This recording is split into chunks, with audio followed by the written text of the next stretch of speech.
और कहते हैं परमात्मा ने बताया कि ये ब्रह्मा विष्णु महेश की उत्पत्ति को भी तुम्हारे गुरु नहीं जानते, क्योंकि आदरणीय धर्मदास साहिब जी पवित्र हिंदू धर्म में जन्म होने के कारण श्री विष्णु जी के और श्री शंकर जी के वे कट्टर उपासक थे। और फिर ज्ञान हुआ तो उन्होंने कहा था, हे भगवान क्या वेद कतेब झूठे हैं? धर्मदास जी ने कहा था, हे भगवान आपने जो ज्ञान दिया है और मैंने आपका साक्षात्कार किया है, सब इस ब्रह्मांड देख लिए, सचमुच वही है जो आप बता रहे हो, लेकिन क्या इन वेदों और कतेबों में यानी पुराणों में ये झूठा लिखा है? क्योंकि धर्मदास जी के गुरु थे रूपदास जी। रूपदास जी ऐसे दंत कथा लोक वेद सुनाया करते थे, ब्रह्मा विष्णु महेश को अजर बताते थे, इनके कोई माता पिता नहीं है। तब धर्मदास जी ने कहा कि भगवान फिर तो वेद और कतेब यानी ये सब पुराण झूठे हैं।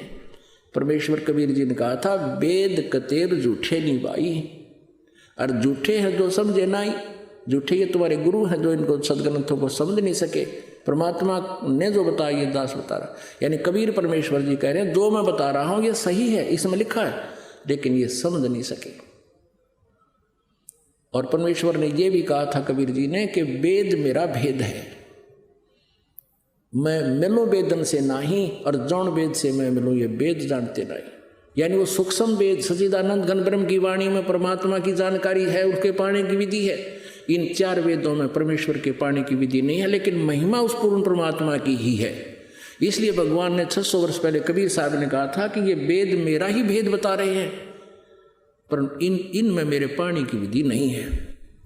धर्मदास ये जग बोराना, कोई न जाने पद निर्वाणा, यही कारण मैं कथा पसारा, इन सब से कहिए वो राम नियारा। अपनी महिमा आप ही डबल रोल में बता रहे हैं। अब कहते हैं, यही ज्ञान जग जीव सुनावो, सब जीवों का भरम नसावो।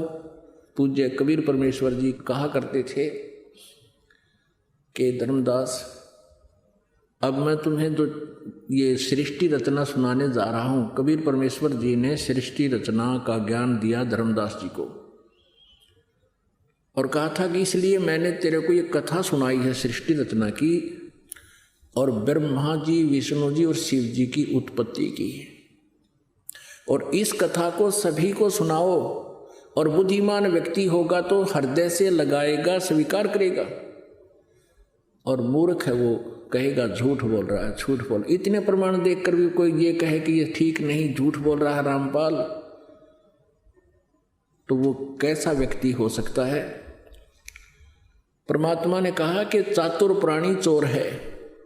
ये नकली गुरु तो चातुर हैं, कुछ संस्कृत बोल रहे, कुछ इंग्लिश बोल रहे, कुछ हिंदी मिला लेते हैं, एंड बैंड बोल रहे हैं, ये उआ वाई बक रहे हैं।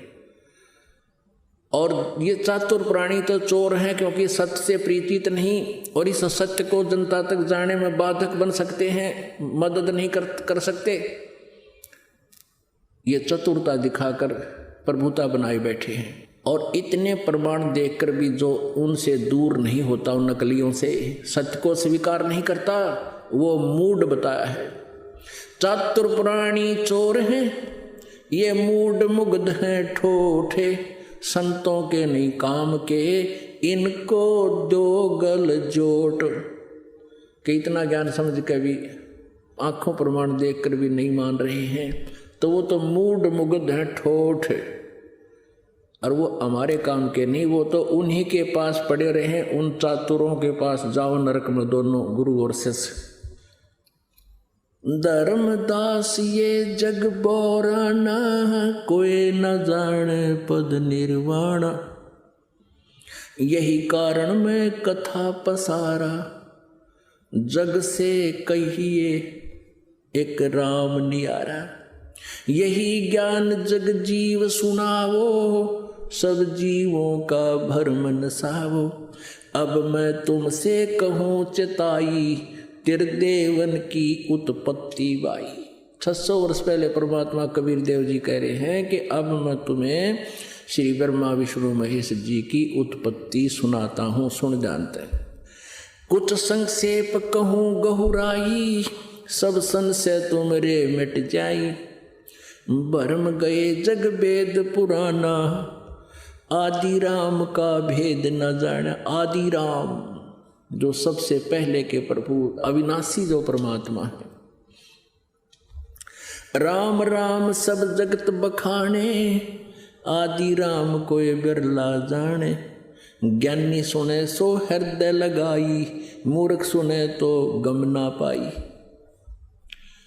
परमेश्वर कबीर जी अपनी प्यारी आत्मा धर्मदास जी से कह रहे हैं कि जो मैं सच्चाई सुनाने जा रहा हूँ, ब्रह्मा विष्णु महेश के माता पिता का ज्ञान देने जा रहा हूँ, बुद्धिमान व्यक्ति तो स्वीकार करेंगे और मूर्ख सुने तो गम नहीं पाई। उसका